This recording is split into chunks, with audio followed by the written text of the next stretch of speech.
Hello everyone, आप सभी का स्वागत है सरस्वती ज्ञान संगम के यूट्यूब के इस प्लेटफॉर्म पर। और आज हम लोग ठोस अवस्था का पार्ट 2 देखने जा रहे हैं। पार्ट 1 को अगर आप देख कर आए हैं तो पार्ट 2 भी आपको बहुत अच्छे तरीके से समझ आएगा। यहाँ पे कुछ चीज़ें ऐसी हो सकती है जो पार्ट 1 में अगर आप नहीं पढ़े हैं तो नहीं समझ में आए। बाकी नॉर्मली ये तो आपको समझ में आ ही जाना चाहिए। अगर कुछ चीज़ छूटता है इसका मतलब आपने पार्ट 1 नहीं देखा है। तो यहाँ पर जब हम बात करते हैं तो इससे पहले हम लोग इकाई सेल, क्रिस्टल जालक, मूल तंत्र 7 होते हैं, ब्रेविस जालक 14 होते हैं, ये सब पढ़ चुके हैं। आज हम लोग इकाई सेल में घनीय इकाई सेल को पढ़ेंगे जो कि हमारे क्लास 12th में दिया गया है। तो घनीय इकाई सेल जो होता है वो 3 प्रकार का होता है, SCC, BCC और FCC। SCC को कहते हैं सरल घनीय इकाई सेल, इसको कहते हैं अंतः केंद्रित इकाई सेल और इसको कहते हैं फलक केंद्रित इकाई सेल। तो कुल 3 तरह के इकाई सेल होते हैं। देखिए, सबसे पहले तो घनीय इकाई सेल है तो इसका आकार आकृति कैसा होगा, घन के समान। अब घन में अवयवी कणों की व्यवस्था किस प्रकार है, इस आधार पे ये 3 तरह की होती है। ऐसा घनीय इकाई सेल जिसमें घन के केवल सभी कोनों पर अवयवी कण उपस्थित हो उसे हम लोग कहते हैं सरल घनीय इकाई सेल। ऐसा घनीय इकाई सेल जिसमें सभी कोना पर तो हो ही बल्कि घन के बीच में भी एक बड़ा सा क्या हो, अवयवी कण उपस्थित हो, उसे क्या कहते हैं, body centred cubic unit cell यानी अंतः केंद्रित। और ऐसा घनीय इकाई सेल जिसके सभी फलक पर भी हो और सभी सतह के केंद्र पर भी हो, यानी 6 सतह है तो 6 सतह के केंद्र पर होगा, उसे हम लोग क्या कहेंगे, फलक केंद्रित इकाई सेल। अब यहाँ पे कुछ चीज़ें हमको ध्यान में रखना है। सबसे पहला है परमाणु संख्या। देखिए, जो SCC होता है इसमें परमाणु की संख्या 1 होता है, जो BCC होता है इसमें परमाणु की संख्या 2 होता है और जो FCC होता है इसमें परमाणु की संख्या 4 होता है। यहाँ से ऑब्जेक्टिव क्वेश्चन ही पूछा जाता है, इसलिए मैं ज़्यादा नहीं मतलब इसको और डिटेल से नहीं बता पा रहा हूँ, टाइम का अभाव है थोड़ा सा। तो यहाँ देखिए, S फॉर सिंगल याद रखिएगा, सिंगल माने 1, B फॉर बाय याद रखिएगा, बाय माने 2 और F फॉर 4 याद रखिएगा, 4 माने कितना, 4। तो ऐसे करके भी याद रख सकते हैं आप। परमाणुओं की संख्या अर्थात Z बराबर ये आप लिख सकते हैं। उसके बाद यहाँ पर जो कोऑर्डिनेशन संख्या होता है, देखिए कोऑर्डिनेशन संख्या क्या होता है ये पूछा भी जाता है। किसी ठोस में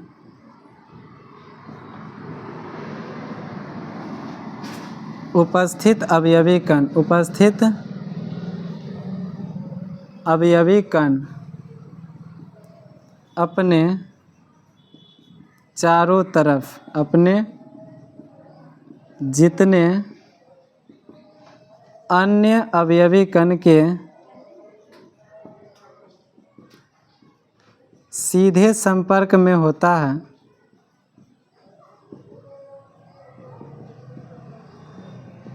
उसे ही CN यानी कोऑर्डिनेशन नंबर या फिर उपसंयोजन संख्या कहते हैं। फॉर एग्जांपल यहाँ पर थोड़ा आप ध्यान दीजिए तो देखिए, अवयवी कणों की एक व्यवस्था हमने ऊपर बना दिया और एक व्यवस्था हमने कहाँ बना दिया, नीचे बना दिया। अब यहाँ पर किसी बीच का एक अवयवी कण लीजिए, देखिए सीधे इसके संपर्क में है, इसके और इसके, तो यहाँ CN कितना हो जाएगा, 4, क्योंकि ये सीधे तौर पर 4 अवयवी कणों के संपर्क में है। यहाँ बीच में किसी को लेंगे तो ये और ये सारे, तो यहाँ पे अवयवी कणों की संख्या कितनी है, 6, जो कि किसी एक अवयवी कण के सीधे संपर्क में है।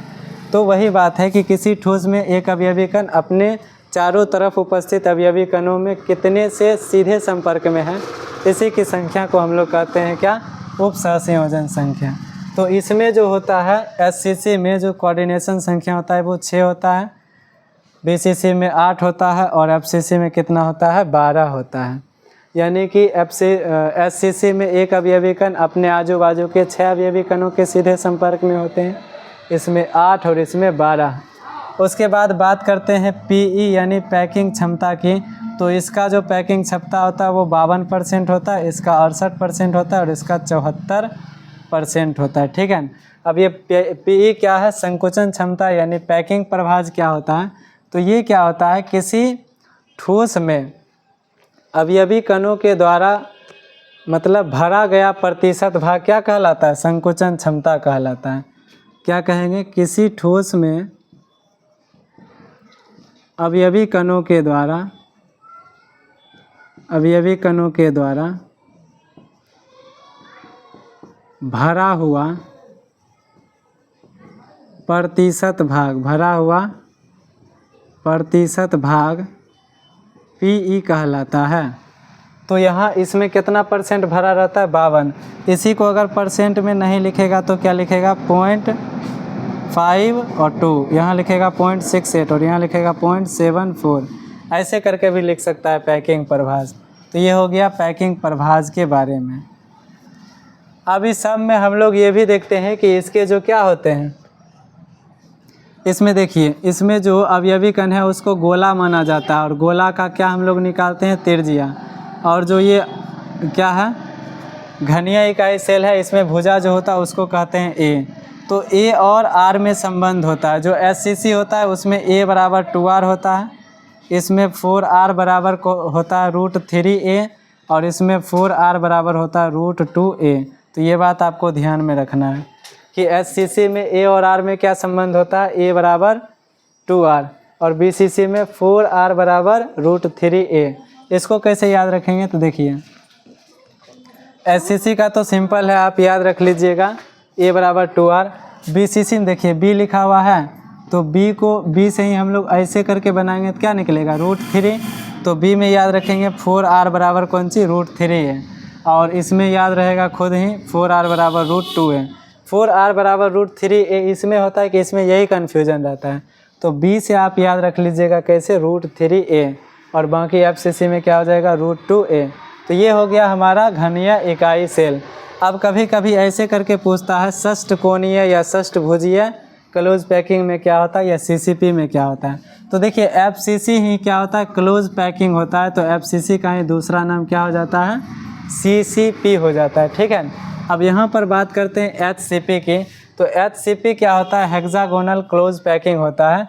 और इसमें थोड़ा सा हमको ध्यान में क्या रखना है, अगर आपसे पूछेगा HCP या षष्ठकोणीय अगर है क्या संरचना है तो उसमें परमाणु संख्या कितना होगा, पैकिंग क्षमता कितना होगा, उपसर्ग संयोजन संख्या कितना होगा। तो अब हम बात कर लेते हैं HCP की। तो HCP में Z बराबर यानी परमाणु संख्या होता है 6 और बाकी सब इसका जो होता है वो FCC के ही समान होता है। अर्थात Pe कहेगा तो कहिएगा कितना? 74%।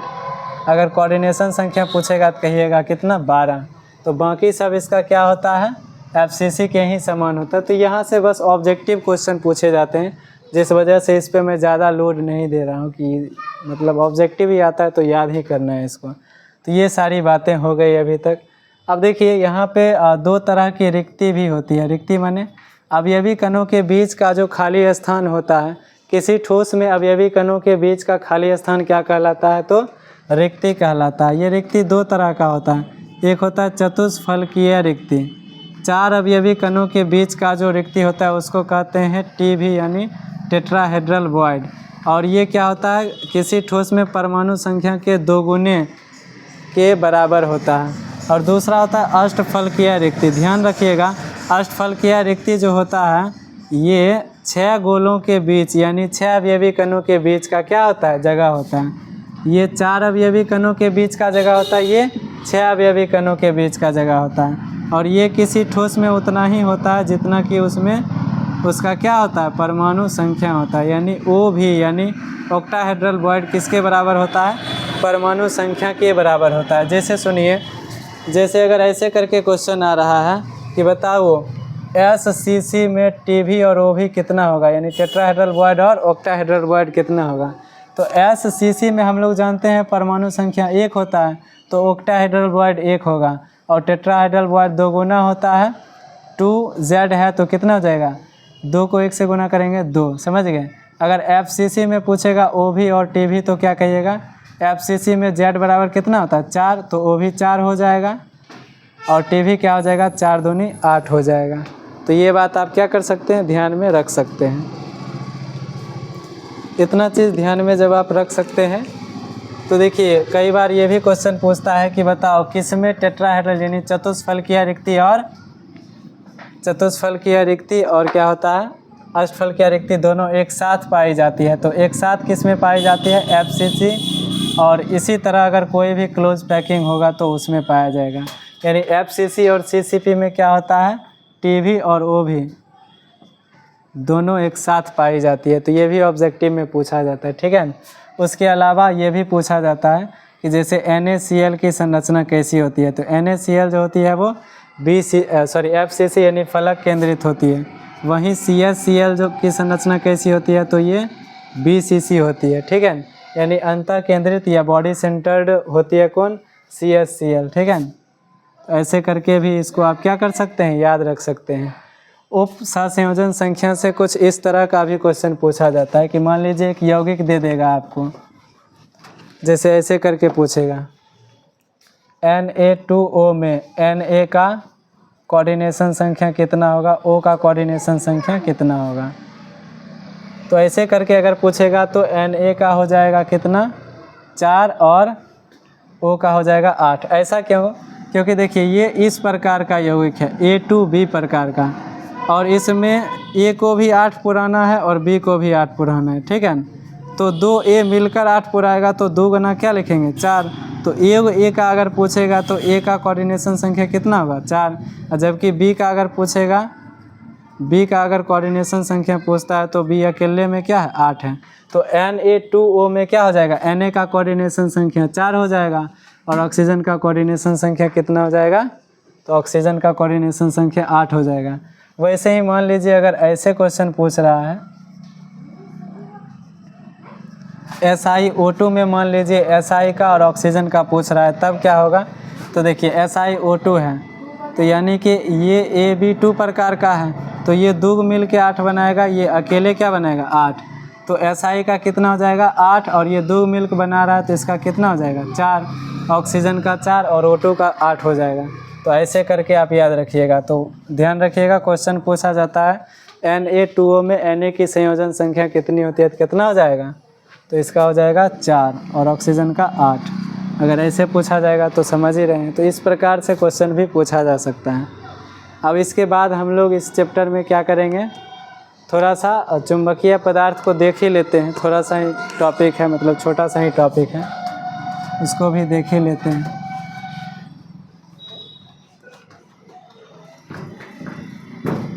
उसके बाद बच जाएगा सीधे क्रिस्टल दोष, और एक और क्लास में ये पूरा चैप्टर आपका ख़त्म हो जाएगा।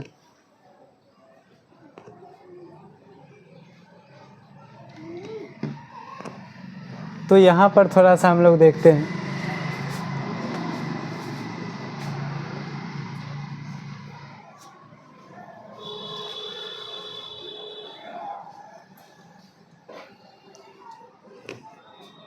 कौन सी, तो आप क्वेश्चन पूछ सकता है चुंबकीय गुण के आधार पे ठोस या पदार्थ कितने प्रकार के होते हैं। तो एक बार तो ये 5 नंबर में पूछा था कि कितने प्रकार के होते हैं, सबका वर्णन करें। तो चुंबकीय गुण के आधार पर ठोस या फिर जो पदार्थ होते हैं वो 5 प्रकार के होते हैं। अनुचुंबकीय, प्रतिचुंबकीय, लौह चुंबकीय, प्रतिलौह चुंबकीय,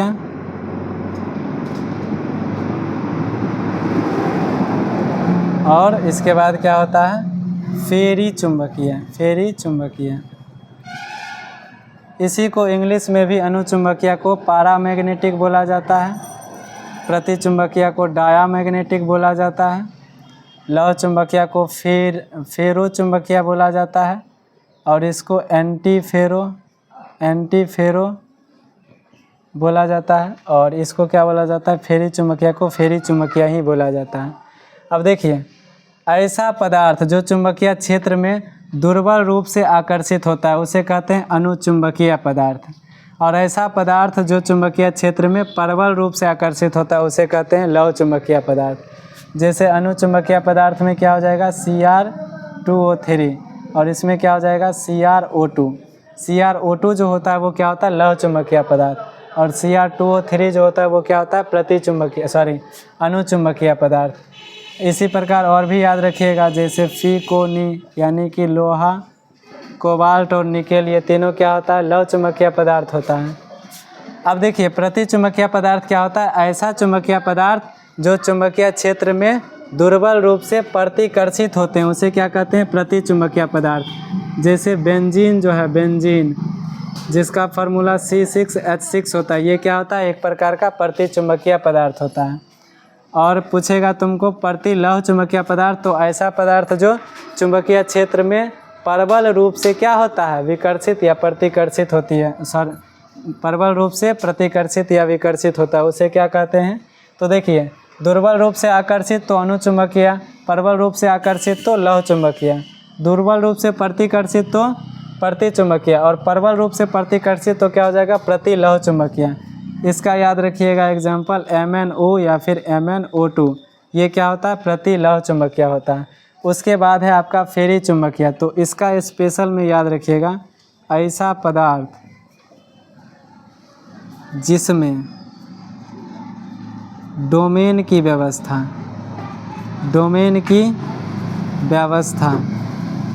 अनिश्चित होती है। अब बात आ गया कि सर डोमेन क्या होता है, तो पदार्थ में उपस्थित चुंबकीय गुण वाले कण क्या कहलाते हैं, डोमेन कहलाते हैं। डोमेन की व्यवस्था अगर क्या होगी, अनिश्चित होगी, तो उसे कहेंगे फेरी चुंबकीय। इसमें बहुत सारा जैसे Fe3O4 इस तरह के बहुत सारे एग्जाम्पल्स मिल जाएंगे आपको, उसको क्या कहते हैं हम लोग, फेरी चुंबकीय। इतना चीज़ याद करिएगा, आपके एग्ज़ाम में पूछा हुआ है CrO2 कैसा पदार्थ होता है, तो कैसा होता है, लौह चुंबकीय। ये भी पूछा गया है कि बेंजीन कैसा पदार्थ होता है, तो प्रतिचुंबकीय। ये भी क्वेश्चन पूछा गया है कि अनुचुंबकीय यानी पैरामैग्नेटिक एवं फेरोमैग्नेटिक यानी लौह चुंबकीय में क्या अंतर है। तो इसमें क्या अंतर है, ये दुर्बल रूप से आकर्षित होती है, ये प्रबल रूप से आकर्षित होती है। और एक बार 5 नंबर के क्वेश्चन में भी पूछा गया है कि चुंबकीय गुण के आधार पर अलग अलग पदार्थ के जो प्रकार हैं उसको बताएं एवं उदाहरण भी दें। तो ये वाला आपका एक टॉपिक हो गया। अब इसमें बचा है सिर्फ क्रिस्टलीय दोष, जो कि अगले दिन अगर हम लोग वीडियो बनाएं तो उसमें आपका ये चैप्टर पूरा कवर हो जाएगा।